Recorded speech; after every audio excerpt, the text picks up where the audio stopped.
Film kali ini berkisah tentang Santau, Halim yang seorang kontraktor mendapat gangguan gaib di mana istrinya menjadi gila setelah mengadakan kenduri syukuran proyek membuat sekolah. Hal-hal mengerikan mulai terjadi, namun Halim tak tahu siapa pelaku sebenarnya. Bagaimanakah Halim mengatasi Santau yang menyerang keluarganya itu? Berikut ceritanya.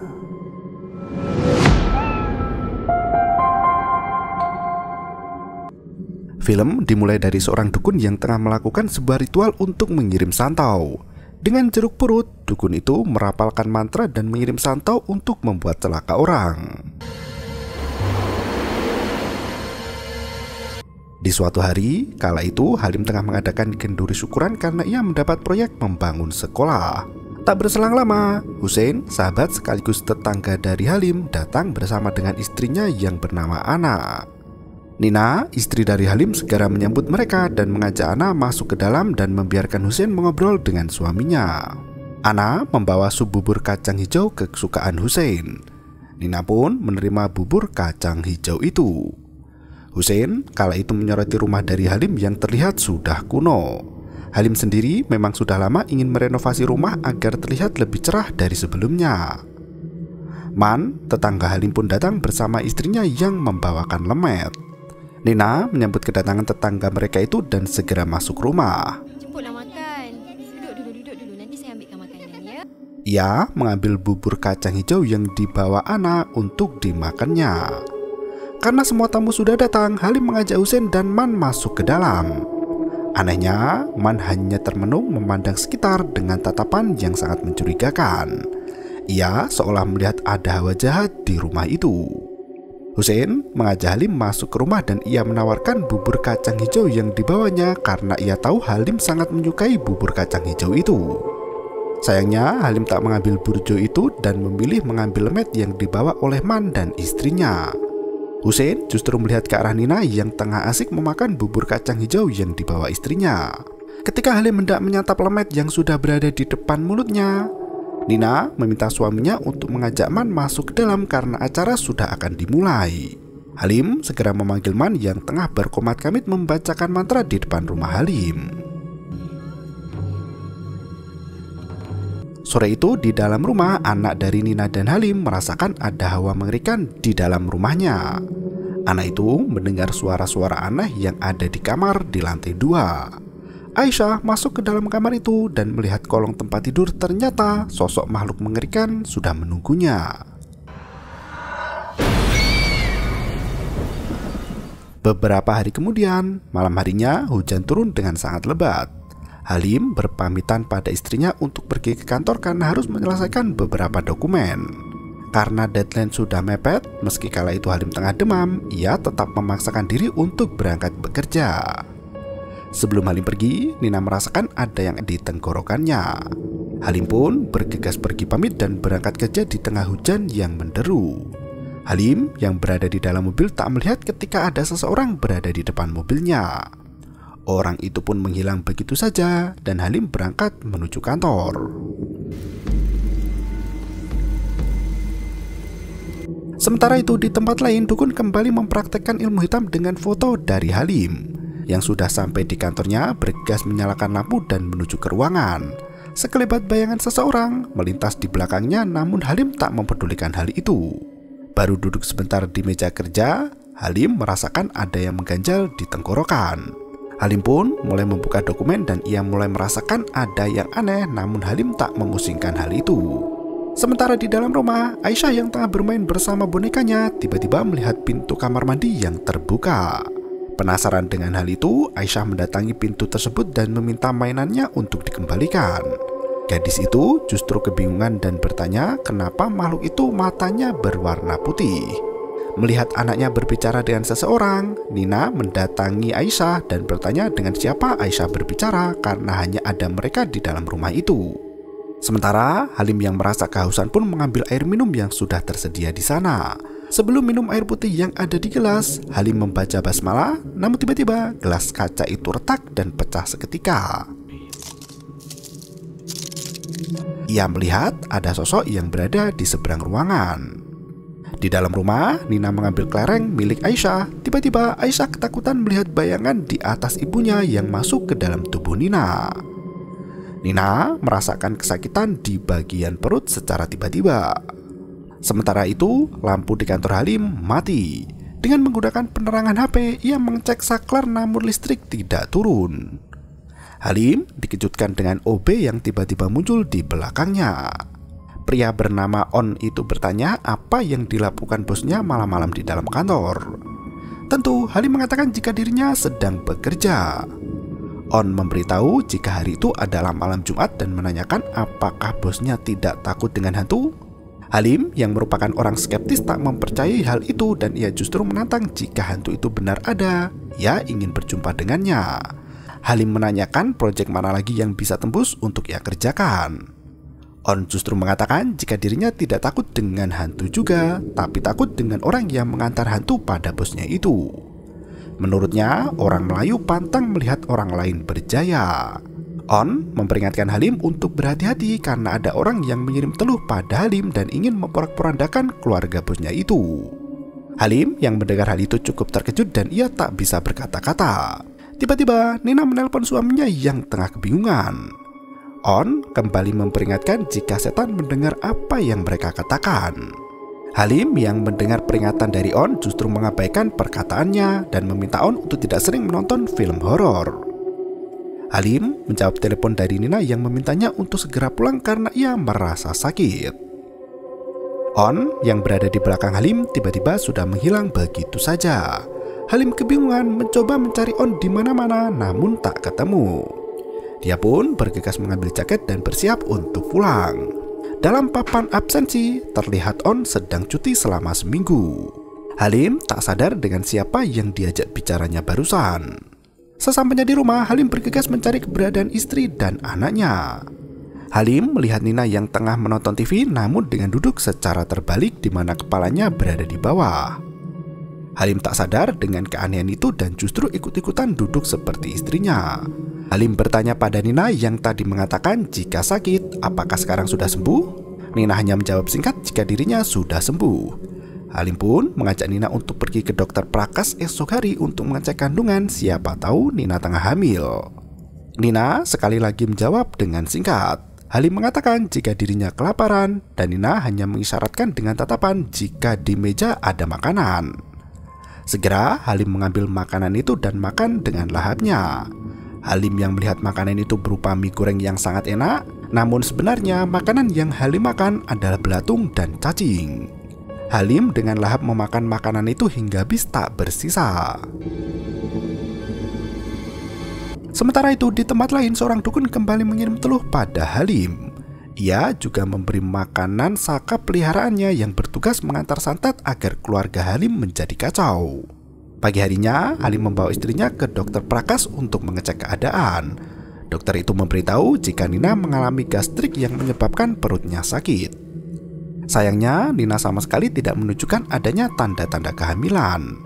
Dokter hanya memberikan obat gastrik untuk Nina dan meminta Halim agar memastikan istrinya makan tepat waktu. Ketika berjalan melalui lorong rumah sakit, ada mbok penjual jamu yang memandang Halim dan Nina dengan raut wajah penuh ketakutan. Halim yang merasa kasihan memberikan beberapa lembar uang untuk penjual jamu itu. Halim mengira jika penjual jamu itu memelas agar diberikan uang, tapi ternyata mbok jamu itu ketakutan karena melihat Halim berjalan dengan sosok nenek tua mengerikan. Di dalam mobil, Halim membuka pembicaraan jika ia mengira Nina akan hamil dan Aisyah akan mempunyai adik. Sayangnya, jawaban dari Nina justru mengatakan jika Aisyah akhir-akhir ini bertingkah aneh dan berbicara sendiri. Halim tak mengerti apa yang dikatakan Nina dan justru menanggapi perkataan istrinya dengan sebuah guyonan. Nina tiba-tiba marah karena sang suami tak mempercayai perkataannya. Halim merasa ada yang aneh dengan istrinya itu karena tak biasanya Nina berteriak-teriak padanya. Nina terus mengoceh tanpa henti hingga akhirnya Halim memarkirkan mobilnya. Ketika Halim hendak mengambil telepon di bawah, tiba-tiba wujud nenek tua mengejutkan Nina dan membuatnya berteriak ketakutan. Halim pun pergi meninggalkan Nina pergi ke warung. Di tempat lain, istri Man memperingatkan suaminya agar bertingkah lebih baik karena mereka pindah akibat perbuatan dari suaminya itu. Man tak terlalu mempedulikan apa yang dikatakan istrinya. Tak berselang lama, Halim datang. Ia bergegas menemui Husein temannya yang tengah berada di kebun. Halim menceritakan apa yang terjadi dengan istrinya yang bertingkah menjadi aneh. Husein langsung mengatakan jika mungkin ada yang mengirim santet pada Halim. Halim yang mendengar penuturan dari Husein langsung menyangkal dan mengatakan jika dirinya tak percaya dengan santet dan hal sebagainya. Husein pun tak bisa berbuat banyak dan ia akan mencoba menanyakan pada temannya yang mengetahui hal-hal tentang dunia gaib. Halim meminta tolong pada temannya itu untuk melihat apa yang terjadi pada Nina. Ia mengatakan jika dirinya juga mencurigai tetangganya yang bertingkah aneh, yaitu Man. Halim pun bergegas menjemput Aisyah dan berpamitan pada Husein. Sore harinya, Halim yang pergi ke masjid menggunakan mobil merasa ada yang aneh. Ia menengok ke belakang dan terlihat ada sebuah truk mengikutinya dengan sangat dekat. Namun tak berselang lama, truk itu bersimpang ke jalan lain.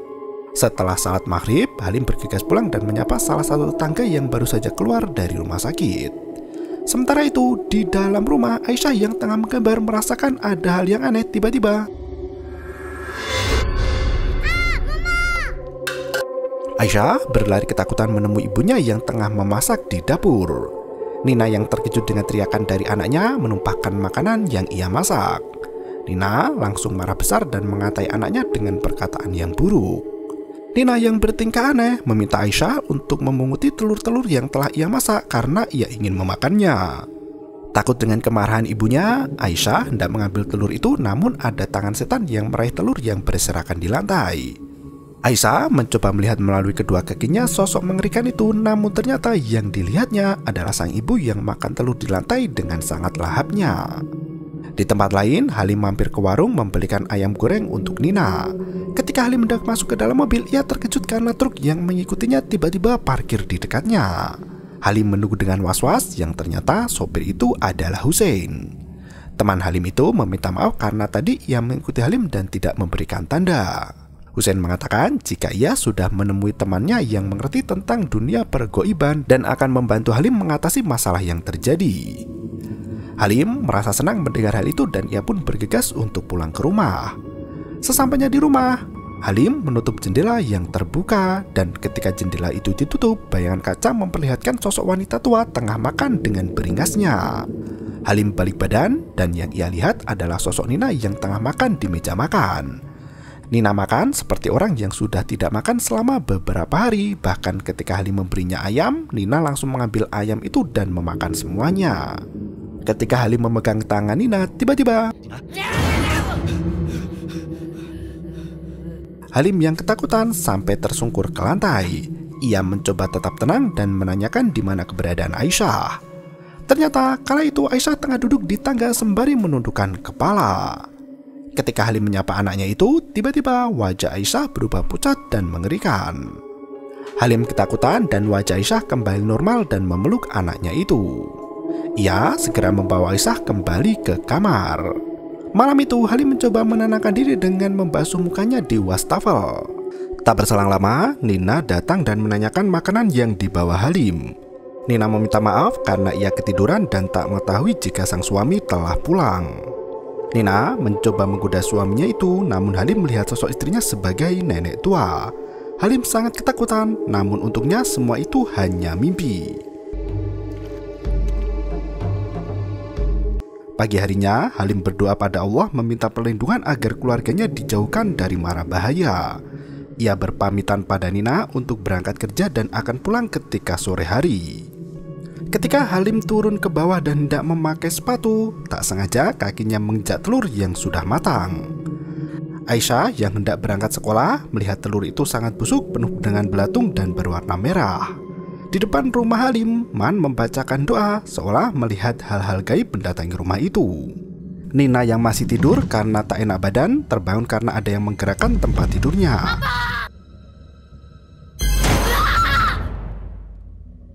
Halim yang sudah sampai kantor memikirkan apa yang sedang terjadi dengan keluarganya.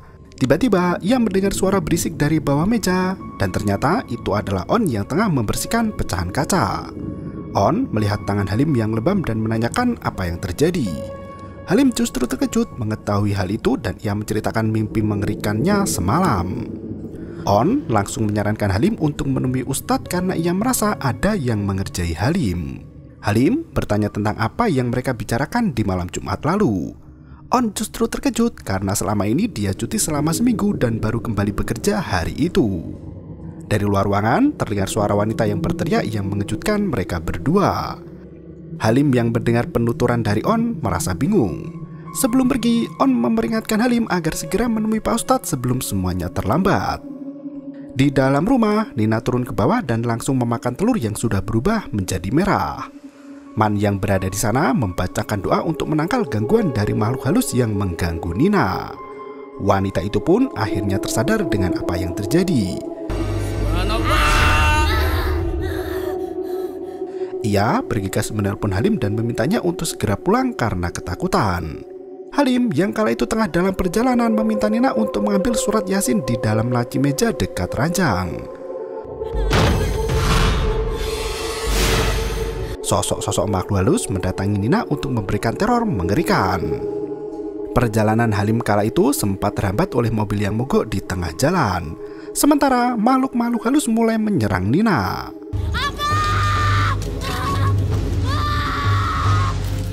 Hussein masuk ke dalam kamar Nina yang sebelumnya telah ditelepon oleh Halim. Hussein mengusir makhluk-makhluk mengerikan itu sebelum melukai Nina. Tak berselang lama Halim datang untuk menenangkan istrinya itu. Besok malamnya Halim membawa Nina pergi ke rumah Mak Anda untuk melakukan pijat tradisional.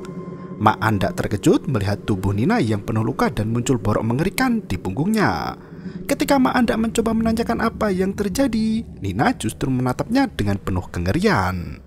Mak Anda yang tahu jika itu bukan Nina beristighfar dan mundur perlahan pergi menemui Halim. Ia berkata pada Halim jika istri dan anaknya telah terkena santet. Halim yang mendengar itu justru tak percaya dan mengelak.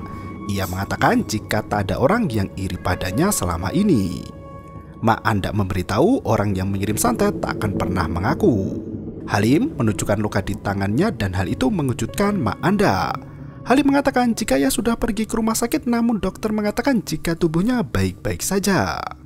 Mak Anda mengatakan jika apa yang diderita Halim bukan suatu penyakit medis. Tiba-tiba dari belakang Nina mengajak suaminya untuk bergegas pulang. Sebelum pergi, Mak Anda memberikan pusaka pada Halim guna berjaga-jaga. Halim pun menerima itu dan mengiyakan isyarat dari Mak Anda. Sebelum Nina pergi, Mak Anda membacakan ayat kursi namun sosok itu menatap Mak Anda dengan tajam. Halim berpamitan dan sosok Nina berubah menjadi wanita tua dengan wujud mengerikan. Malam harinya Nina kembali diganggu oleh sosok iblis mengerikan. Ia yang tengah tidur pulas dibangunkan oleh setan kiriman yang membuatnya terbangun dan sangat ketakutan. Halim mencoba menenangkan istrinya itu namun tiba-tiba lampu mati seketika. Halim turun dari ranjang dan pergi ke lantai bawah untuk menyalakan listrik yang mati. Sementara itu gangguan yang dialami Nina semakin parah. Halim yang berhasil menyalakan listrik kembali melihat Aisyah jongkok ketakutan di bawah tangga. Ketika mereka berdua hendak kembali ke kamar, ketukan pintu terdengar kencang dari depan rumah. Ternyata itu adalah Man dan istrinya yang memberitahu jika ia mendengar suara orang menjerit. Nina masih dihantui sosok mengerikan hingga jeritannya terdengar di telinga Man dan istrinya yang berada di depan rumah. Segera mereka berdua masuk ke daman kamar, namun Nina tak ada di atas tempat tidur. Sosok Nina yang sudah kerasukan setan jongkok di atas lemari dengan raut wajah yang mengerikan. Halim, kau ke tepi dulu, Lim. Biar aku tolong kau. Man dan istrinya membacakan doa agar sosok iblis yang berada di dalam diri Nina bisa keluar. Sayangnya iblis itu tak mudah untuk dikeluarkan. Man meminta Halim untuk memegang istrinya dan menenangkan Nina. Dengan usaha yang keras, Man dan istrinya pun berhasil mengeluarkan iblis dari dalam diri Nina. Namun sayang, hal mengerikan itu belum usai. Man membawa Halim dan sekeluarga untuk menemui Bomoh guna menuntaskan urusan yang tengah terjadi. Kala itu, Nina yang sudah tak sadarkan diri berada di pangkuan Halim di kursi belakang. Aisyah yang kebelet kencing pun sampai tak diizinkan untuk membuang hajatnya karena situasi sedang runyam. Beberapa saat kemudian, Nina kembali tersadar dan langsung meracau. Ia tak ingin pergi berobat dan meminta untuk kembali pulang ke rumah. Man membacakan surat pendek dan langsung membuat Nina mengamuk. Nina terus memberontak dan meminta untuk pulang. Man meminta sang istri untuk menyetel murotal agar Nina semakin tenang. Namun bukannya Nina tenang, Nina semakin menjadi-jadi hingga menggigit telinga dari Halim. Halim mulai kesakitan hingga ia memukul Nina beberapa kali sampai pingsan. Aisyah melihat sesuatu di atas mobilnya yang ternyata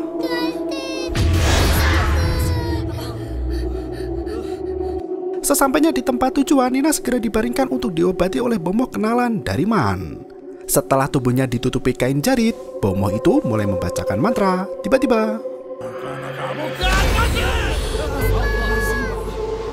sosok iblis dalam tubuh Nina muncul dan menantang sang dukun.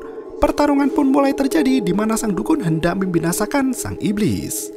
Dukun itu memberitahu jika istri dari Halim terkena santau dari tetangga dekat. Tanpa pikir panjang, Halim langsung menuduh Man yang telah mengguna-guna istrinya. Ia selama ini sudah curiga dengan Man yang bertingkah aneh. Namun tiba-tiba sosok iblis dalam tubuh Nina mengatakan jika dirinya adalah Hussein. Halim teringat di mana ketika ia melakukan kenduri syukuran. Kala itu Hussein menawarkan bubur kacang yang ternyata itu adalah media santet yang dikirimkan oleh Hussein. Namun sayang, bubur kacang hijau itu justru dimakan oleh Nina hingga akhirnya Nina lah yang terkena santet dari Hussein. Selain itu, Hussein ternyata juga menanam buhul di pekarangan rumah dari Halim. Hussein yang mengetahui jika santetnya telah diganggu, kembali merapalkan mantra untuk melawan dukun itu. Dua sosok iblis mengganggu dukun itu hingga akhirnya sang Bomoh pun kalah. Sang dukun yang sudah babak belur meminta Halim untuk membawa istrinya ke rumah Pak Ustadz karena santet itu bukan lawannya. Mereka segera berlari hingga tiba-tiba Nina yang berada di gendongan Halim terjatuh dengan sendirinya. Ketika Halim hendak mengangkat Nina kembali, tubuhnya tak bisa digerakkan. Ternyata sosok iblis menahan tubuh Nina hingga membuatnya sangat berat. Man segera membacakan doa untuk menghalau iblis itu. Setelah iblis itu pergi, Halim bergegas membawa istrinya masuk ke dalam rumah Pak Ustadz. Pak Ustadz meminta Halim untuk tenang dan setelah istri diletakkan, Pak Ustadz dan para muridnya mulai membacakan doa untuk mengusir sosok makhluk astral yang berada di dalam tubuh Nina. Diusapnya kepala Nina dengan bacaan doa hingga tiba-tiba Nina kembali tersadar. Sayangnya, iblis kembali menguasai tubuh Nina dan melawan Pak Ustadz yang tengah membacakan doa. Tanpa sadar, Halim dan istri Man tiba-tiba mengikuti Nina yang tengah kerasukan setan memuja iblis. Man, pegang si kamu. Pak Ustadz dan Man segera menyadarkan Halim dan juga istri dari Man. Sosok dalam tubuh Nina mengatakan jika ia adalah jin Subhi yang beragama Majusi. Ketika Pak Ustadz bertanya siapa yang mengantarkan jin itu, Nina memberitahu jika tuannya mengantar untuk menghancurkan Halim. Segera Pak Ustadz membacakan doa untuk mengusir sosok jin jahat itu. Pertarungan pun kembali terjadi hingga akhirnya Pak Ustadz meminta jin itu untuk masuk ke agama Islam. Di tempat lain, altar persembahan dari Hussein terbakar seketika. Nina tak sadarkan diri dengan mulut yang berbusa-busa. Halim mencoba menyadarkan istrinya itu, untungnya Nina masih bisa selamat. Halim mengucapkan terima kasih pada Pak Ustadz yang telah menyelamatkan keluarganya dari santet yang dikirim oleh Hussein. Sementara itu, Hussein mati ditemani dengan sosok jin saka peliharaannya. Dan film pun berakhir.